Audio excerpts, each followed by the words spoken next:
Hello, everyone. I'm your host for today's podcast. I'm Laura Greiner. And with me today, I have Dr. Bob Thaler, who is a distinguished professor from South Dakota State University. How are you today, Bob? I'm doing great. Laura, how about you? I'm doing very well. Thank you. Well, Bob, we're really glad to have you on today, and I'm excited to talk to you about the topic at hand. But before we really get started, I'd like for you to take a moment or two and just give our audience a little bit of a background about who you are and how you made it to South Dakota State. Well, thank you. Yep. So actually, I grew up in a diversified family farm in South Central South Dakota. Went to South Dakota State University, graduated with my bachelor's degree in 1982, which was the beginning of the farm crisis, and there weren't very many jobs out there. And luckily, Dr. 𝗪𝗂𝗶𝗹𝗃 was teaching swine prod at the time, and actually asked me if I thought about grad school. And I had no clue what grad school was, but it'd be not having a job, so I said, sure. Did that, loved what I was doing. Was fortunate enough to get an assistantship at Kansas State. Worked with some great people there who are close friends to this day. Finished up in 1988 and then started as swine extension specialist here in Brookings in 1988 and have held a variety of roles since then. Right now it's probably about 60% extension, 20 teaching, 20 research. So one of my friends from industry said we have the world's best jobs because we get paid to help our friends. And that's kind of what I feel like. I get to work with great producers and great students. So it doesn't get much better than that. No, it certainly doesn't. That's for sure. Well, Bob, one of the things that we talk about quite often is where's the role of the university heading, particularly as we've seen consolidation in the swine industry and we see companies having their own research barns and so forth. The question still kind of hangs out there as to what is that role for the university going forward, particularly in swine production. And so I'd like to take some time today and really visit with you on that topic. And so I just kind of throw it out to you at first is, where do you see that role for the university in research and how we can influence the swine industry? And I think one of the things that we've seen happen in the land-grant systems, there's been a lot of consolidation. I mean, in the 60s and 70s, every land-grant had a poultry science department, they had a dairy, they did all things to everybody. And as budgets got cut, you see more and more universities that have specialized. And if you look at the number of land grants that actually have strong swine programs, not very many. But the need in the industry is still there. And so as you look at that human capital need, I think one of the big goals or challenges of the university is get technically trained young people that can fill those needs in the industry, be it working for the large company with allied industry, going to vet school or going back home into production. But one of the challenges, again, Laura, that we have as time changed, when I was a kid, everybody grew up on a farm with species. And you look at an 18-year-old coming to SDSU or Iowa State today, they probably haven't been exposed to all species. Or if their dads managed a sow farm, they probably didn't work there a lot. So they don't have those experiences that we've had. So that's what some of the training has to do. And I think that's a great opportunity for the production systems to collaborate with us on to helping everybody. Mm-hmm. Sure. Yeah. So as we kind of build from that, after we go through the undergraduate program, where do you see the fit with our graduate students? I think one of the things that's so important, again, we have fewer and fewer young people that have actual production experience. So, yep, we can train them up. Here's the scientific method. Here's how you do research. But the results that you're going to see in 50 pens with 4 pigs per pen versus in a 2,400 head barn is totally different. A great story, I was in grad school here with Dr. Bart Borg, who is now with Standard Nutrition. And when Bart graduated, he went to work for Farmland Industries. And they started doing some large-scale research, and all the small pen research didn't get the same answer as the large pens in commercial production. And so I think that's one thing that we need. We view the university as here's the point. We train them the scientific method, how to figure out what the problem is, how to design a study to solve that. But then we also need to find collaborators where we can do it on a production scale. Mm-hmm. Yeah, and I think you bring up a really good point, because a lot of times in our universities, we do have those smaller facilities, right? Those smaller facilities allow us to do some very basic research. Maybe we get more replications with smaller numbers or whatever our needs may be. They're a little bit more flexible maybe than what a production system may be, but we do need that next step. And so how do you do that? How do you go from taking a university facility and doing research there into taking your research into production? I think, one of the things that we can do, universities need to establish relationships, with those industry partners. But I think oftentimes we're looking for the same thing. We want to have the same answer. And, one example would be with everything with sustainability, going on. National Pork Board's one of their top two things. And the hybrid rye comes in there. And actually, I got a grant from the National Pork Board. Miss Caitlin Sullivan is a National Pork Board scholar here. And so her project is working with hybrid rye. And so we started visiting with some of the people at the Pipestone system, and they had the same questions themselves, And so what we were able to do, we did a trial, and actually in one of the 2,400 head finishing barns, on a hybrid rye. And Caitlin, their crew did a lot of the work, but Caitlin was there for all the weigh days helping. And then when those pigs got marketed to Holstone, Caitlin was down there on the kill floor getting fat samples, carcass samples, that kind of stuff. And then we took the loins and bellies. We took those down to Kansas State. And Dr. Travis O'Quinn did all the sensory panel work. We worked with Northern Crops Institute up in Fargo, looking at some milling differences. And then finally, this fall, this winter, we're going to work with Spronk Brothers, Randy and Seth, and looking at how it fits agronomically into the system. So again, Caitlin's going to have tremendous experiences along with the economic stuff. And again, we've got that tie with industry saying, yeah, we've got some people who can collaborate, help you with these things. Mm-hmm. So I'm going to kind of stop for a moment before we go back over to university collaborations, because you're talking about a study here with hybrid rye. Mm-hmm. Maybe not all of our audience is familiar with what that is. Can you share a little bit more about what that is? Sure. So hybrid rye is just a small grain, and that's typically used quite a bit in Western Europe due to the growing conditions. And, we used to use, rye used to be considered a feedstuff for pigs, but it's got ergot issues, yields not as much. So really, it's only used for whiskey and that kind of stuff, right? But in Europe, they've developed a variety, hybrid rye, that's ergot resistant. It gets really, what we're seeing in here in South Dakota anyway, 100 to 110 bushel an acre yield. It's got the same test weight as corn. So one of the things where hybrid rye has received a lot of attention in the United States is as a cover crop. And again, we're doing those to increase the diversity of our cropping systems, having organic fertilizer and those kinds of things. But one of the great things about hybrid rye is it doesn't have the ergot issues, and we're seeing really good yields with it. So again, if there is a value, if you can document a value to increase in sustainability with having hybrid rye in that rotation, all of a sudden for your overall farming enterprise, it makes sense to use it. Mm-hmm. Sure. So what did you find out in your study? So what we did, we started pigs at about 95 pounds, went to 275 pounds, and we had 4 different levels of rye inclusion, either 0, 40, 70, or 100% replacement of corn with rye.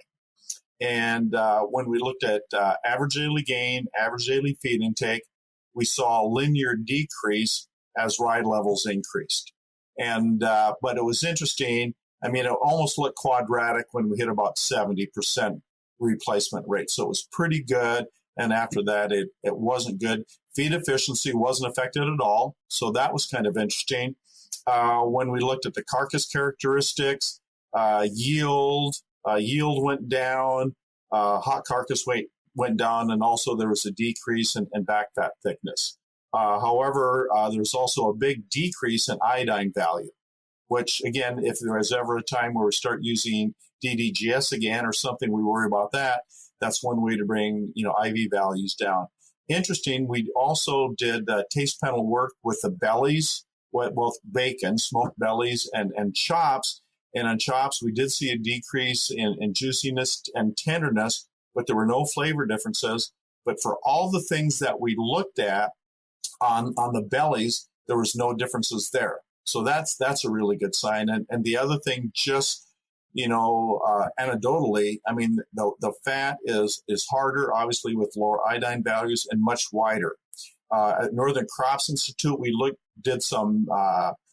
at going through a roller mill and hammer mill if it would have an increased energy requirement, a slower throughput through the mill, and actually it didn't. Because, I mean, but when you think about small grains, you would think it's going to take longer to go through a roller mill just because it crushes and not explodes like corn.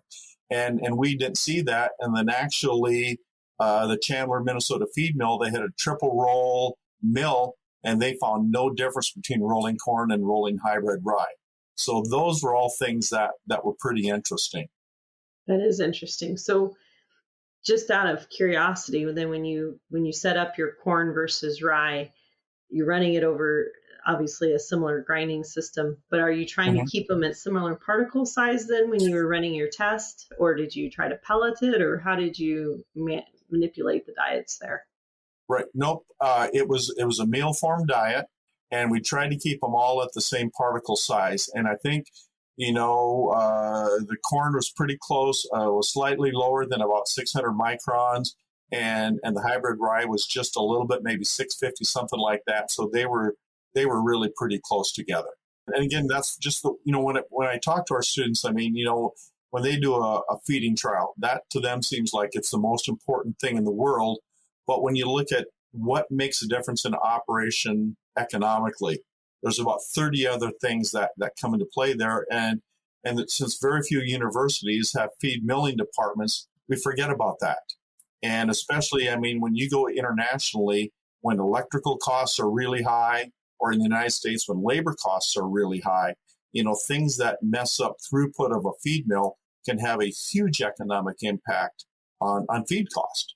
And so on, when we balance a diet, it may look like it's the best option, but all of a sudden when we have to run it through the mill or do other things, it's no longer that attractive. Absolutely. I've heard some horror stories on buying some product that was cheap and then not being able to get it out of bins and so forth. So you're absolutely right. Ingredient handling is important that sometimes nutritionists tend to forget about. You remember the early days of DDGS, and you saw those pictures of rail cars in Mexico where guys with pickaxes were trying to get the DDGS out. So, yes, exactly. Well, you talked a little bit about energy efficiency at the mill. How did you account for energy on this product? So you said you were replacing it for corn replacement, but I assume that was on a pound per pound basis, or were you trying to keep them isocaloric, or what was your replacement? Yep. So we kept them isocaloric, and so we used Dr. Honstein had done a lot of work on metabolism trials and energy levels with hybrid rye, and so those are the values that we use to keep them isocaloric. Okay, perfect. So I think that would kind of help some of our nutritionists who may be listening kind of understand a little bit more about how you set that trial up. You also talked just briefly there about some economics beyond the feed mill. So what popped into my head was really, so you have this relationship with Pipestone, you're in their commercial barns, or you're in the research barns that you share with Pipestone. Did you ever take time to work with your students to integrate them into Pipestone to understand the economics behind the decision that they were making? Yep. And so that's one of the things. So Dr. 𝗂𝗏𝗏 and Dr. John DeYoung worked quite a bit with Caitlin, especially Kia, and we're going through some of those things. So, in their decision-making process, when they're putting something together, here's all the things that they look at. So, yeah, I mean, so you're exactly right, Laura. I mean, it just wasn't that they were doing trials. All of a sudden, we've got two awesome mentors from industry for our graduate students. So I think that's a payback as well. And I think it's something we hear quite regularly is that we want our nutritionists, particularly those that are going to be in tech service or perhaps directly into production, to really understand the economics behind their decisions. And so I like that idea of being able to take your research, run it in a commercial barn, and then work with production companies to really get a good gauge on what does this mean in terms of results and economic impact for that company. That's right, because when the young people leave SDSU or whatever university and go in the industry, I mean, they're expected to be able to hit the ground running. And they have to understand how those decisions are made, why they're made. And there's probably a lot these types of collaborations expose them to things that we as faculty member can't. Right. Correct. The other thing you mentioned there just briefly was Caitlin is part of the National Pork Board Fellowship Program. And we talk a little bit too about other collaborations. So we obviously know that production companies and even private farmers can be very influential in helping universities set up research programs. But what about groups like National Pork Board or any of our state pork producing groups? Do you find that those collaborations can be valuable? I think they really are for several different reasons. I mean, we got a new $7.4 million swine unit built in 2016. And the cool thing about it, almost all of it was paid for with private donations. And we got over 130 people, anywhere from a guy with a finishing barn to some of the larger systems. But we had like South Dakota soybeans, Minnesota soybeans, South Dakota, Minnesota, South or Iowa pork producers kicked in to make that happen. So obviously, from the university standpoint, money coming in is great like that. But we did another trial, and actually thanks to Dave Preisler, was the former exec of Minnesota Pork, came up to us one time and said, "Hey, have you ever thought about doing an above ground burial?" Because this was in 2018-19 when African swine fever was running rampant, and it's like, okay, how do we handle mass mortalities? And so we started thinking, yeah, we could do it here. And we put together a budget. And so talked to Glenn Muller from South Dakota Pork. He was excited. And then Dave started talking to people at Iowa pork producers, Nebraska pork producers. And so pretty soon we had those 4 pork state organizations all chip into that project. And we utilized people from SDSU's Veterinary Science Department, Dr. John 𝗪𝗵𝘁 from our Ag and Biosystems Engineering, actually Dr. Amy Schmidt from University of Nebraska-Lincoln Ag and Biosystems Engineering came together. So I think, again, going back to the time when universities had a lot of people who could do a lot of things, we were kind of our own little islands, and we remember last year's football game, so there's no way in the world we're going to work with somebody else because they beat us. But now we're only one person deep in a lot of things. And so if we can go across those lines, we can do a lot more. And if it's good ideas, I mean, we see a lot more acceptance of our state organizations, even national organizations saying, hey, we're going to pump money into University X, even though it's not in our state, because the information they're going to get is going to help all our producers. And so I think a lot of those barriers that used to be there are gone, or at least getting better. And so hopefully that will continue as programs like this continue. Mm-hmm. Yeah, and I think that's a great example. And we've seen that encouragement over the years from National Pork Board as well as many other funding agencies that are asking for who your collaborators are, and in fact encouraging, whether it's across disciplines, departments, universities, different states, et cetera. And so I think your example there is a really nice one to show how we can take advantage of that and provide information to our producers in a timely manner. Yep. So let's talk a little bit about that project. So what did you find? What did you do and what did you find? Yep. And so basically what an above ground burial is, it's kind of a combination of deep burial and composting. So if a foreign animal disease were to hit, rendering trucks aren't going to be allowed on the road. So how do you handle, if you have to euthanize 2,400 market pigs or 5,000 sows, how do you handle that? And, a quick way would seem like, okay, let's just dig a big hole and put them in there. But in 2001, when foot and mouth disease was running rampant in Western Europe, we were actually doing a sabbatical in the Netherlands when that was going on. So you saw these big pits full of animals and they were burning them. But later, I mean, the water table was so high, there was a lot of groundwater contamination. And so, if you look in parts where our states come together, there's some pretty sandy soil, so deep burial is not an option. When you look at composting, that's great for a small number of mortalities, but it really wouldn't work for a huge number. And so Gary Flory from Virginia came up with this concept of above ground burial. And simply what that is, you would dig a trench about 22 inches deep, and you would layer it with a carbon source. And in Virginia, Gary used sawdust. Then you'd place a single layer of mortalities on that. and then cover them over with the field dirt. And it would actually compost, and within a couple of years break down, and everything was good. So what we were looking at here in South Dakota was two things. We were looking at season of the year, because again, the winters that we have in this part of the world can be kind of nasty. So we did a set of above ground burials in June, and then we did another one in November. And the other thing that we looked at is, okay, South Dakota, we don't have a lot of trees, but we've got a lot of cornstalk bales, right? So we looked at wood chips or sawdust versus cornstalks as the carbon source.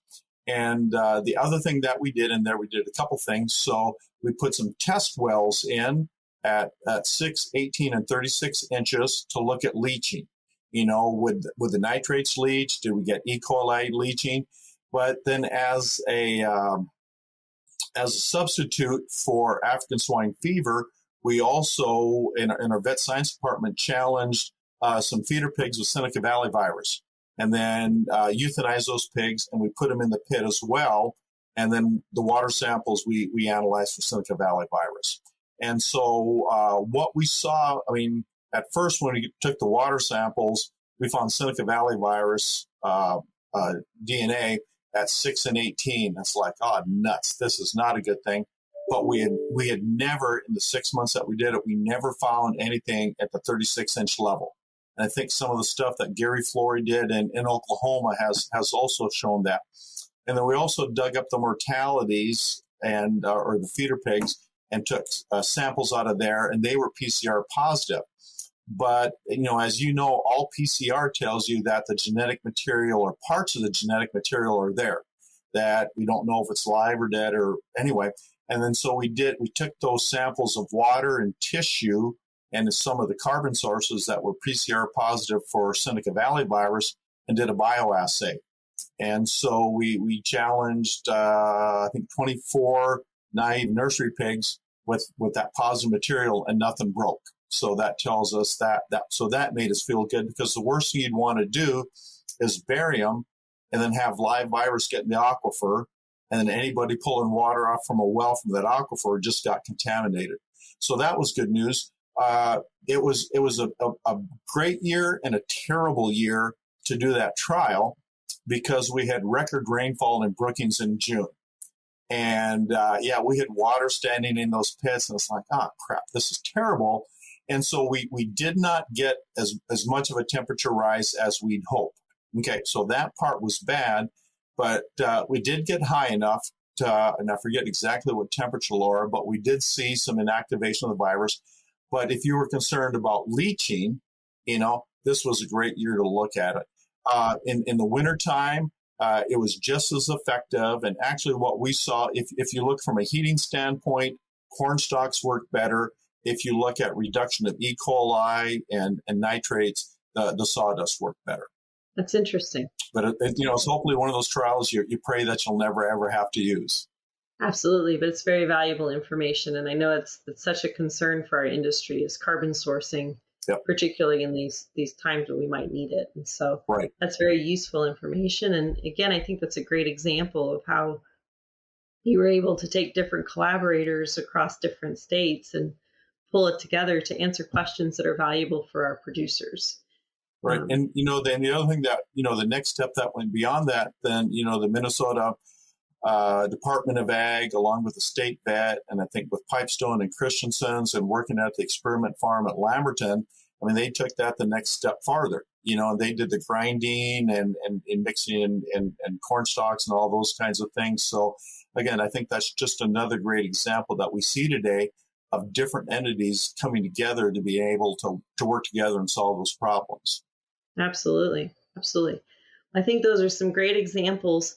Before I jump over to our key questions, I wanted to ask you one more thing, Bob, because I know you're really passionate about professional development and getting our graduate students developed so that they can be valuable to our industry. But how do we even get those students? How do we get them from undergraduate to graduate? Do you have any suggestions, advice, or thoughts on how we can get more of our students into graduate work? Yes, I do. And again, because you get, in most cases, you get an 18-year-old young person coming off the farm, and they love animal science, right? And they say, okay, I've got 3 tracks that I can do. I'm going to get my degree, go back home, take over the family farm. I'm going to get into vet school, go back home or whatever and practice, or I'll go into allied industry. But it never clicks in their mind about graduate school, and again. You hear the story that the average debt from a young person graduating from a college of veterinary medicine is about $300,000, and which is a pretty, but again, if that's your passion, great, go for it. But if you can get a Ph.D., and get paid going to school for that, like I tell our students, if you're a tech service nutritionist and somebody calls you up and says, hey, my sows aren't eating, you're going to go out to the farm and, you're going to take a look at the feed. You're going to take a look at the environment. You'll do the health status. You look at body condition, water flow and all those kinds of things. They call the veterinarian out there. They're going to, they'll do a little more on the health side, but they're going to look at the exact same things too. So getting them to understand that, if you're a tech service, PhD person or even a master's with a lot of our companies, you're going to do a lot of pig contact, producer contact that you love. So what we've done, and I know a lot of other universities have done a good job or starting to, is looking at undergraduate research. And so in that freshman year or sophomore year, if you see these young people who are really good students and have a passion for livestock, say, hey, have you ever thought about research? And they'll say no. And then you get them in the barns and, you can have them in the barns feeding, bleeding, doing those kinds of things in the lab. And I think once they understand what they can do, that really gets them excited.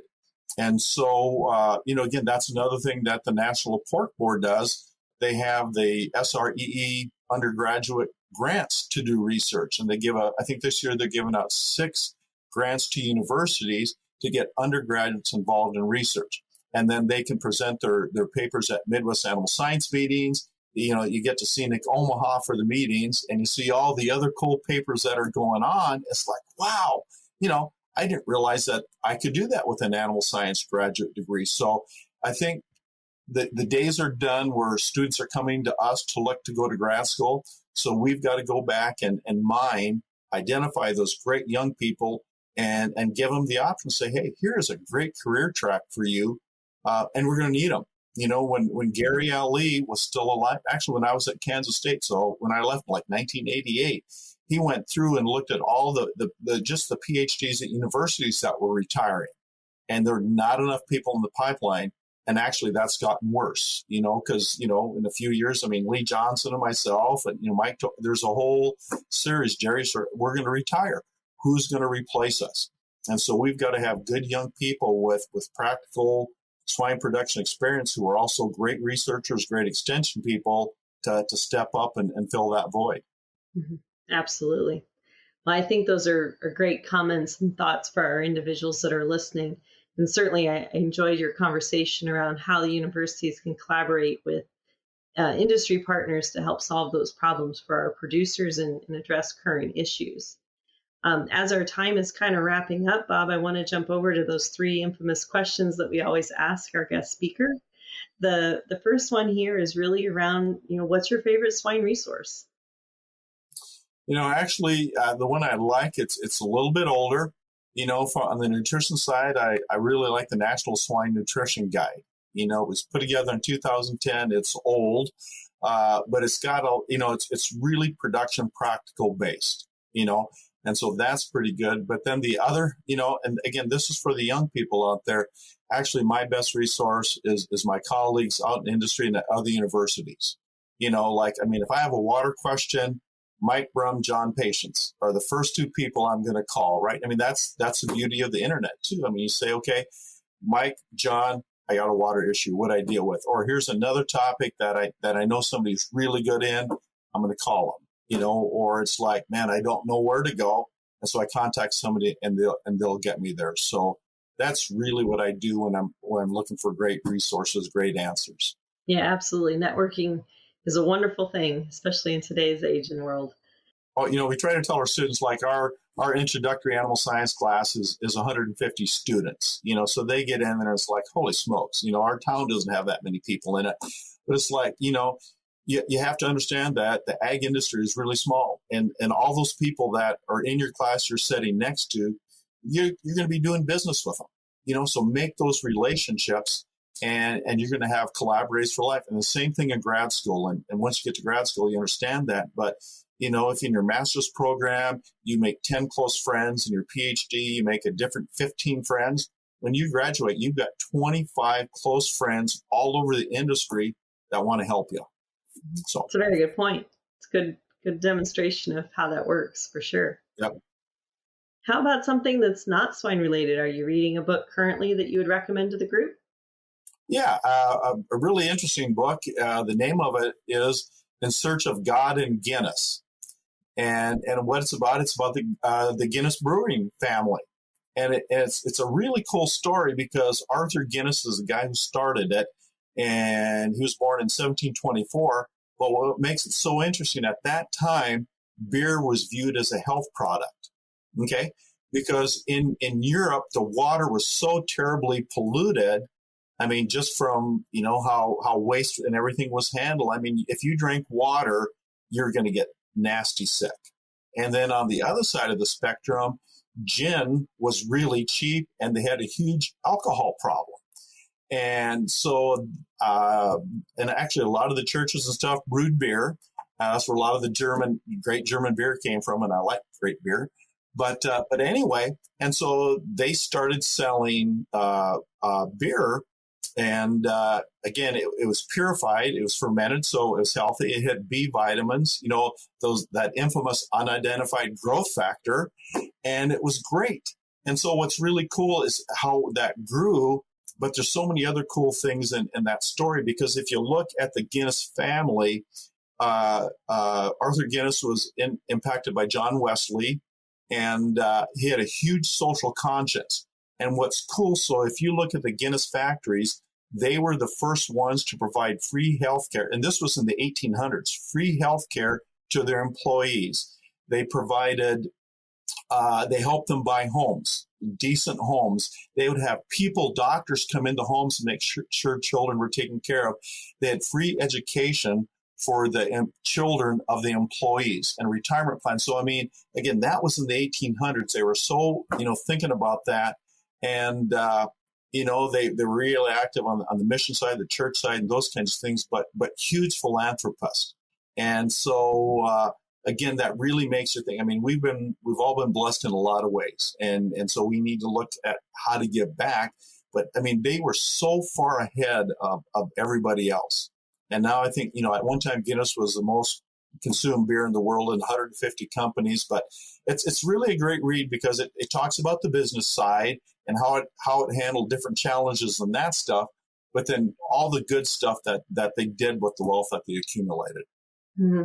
That sounds really interesting. I enjoy nonfiction books, and so that might be one that I might have to go pick up at the library. That sounds good. Yep. And then get a pint of Guinness, and then as you're reading it, just kind of it'll make a great. When in the winter when there's a blizzard going on, you can hear it howling. Have the fireplace on, a pint of stout there, and away you go. That'll be a plan. I'll have to work on that for this winter. There you go. Well, Bob, the last question we like to ask really comes down to if you can think of somebody that you define as successful in your life, what would be a characteristic that they possess that you think's allowed them to be successful? I think of somebody that wants to give back, because we're where we are because God put us here, and we're blessed with the things that we're blessed with. It's not because anything that we did, And so all the things that we have, our education and those things, we need to look at helping other people, And I think, when Dr. Gordon Spronk retired, he had a great letter.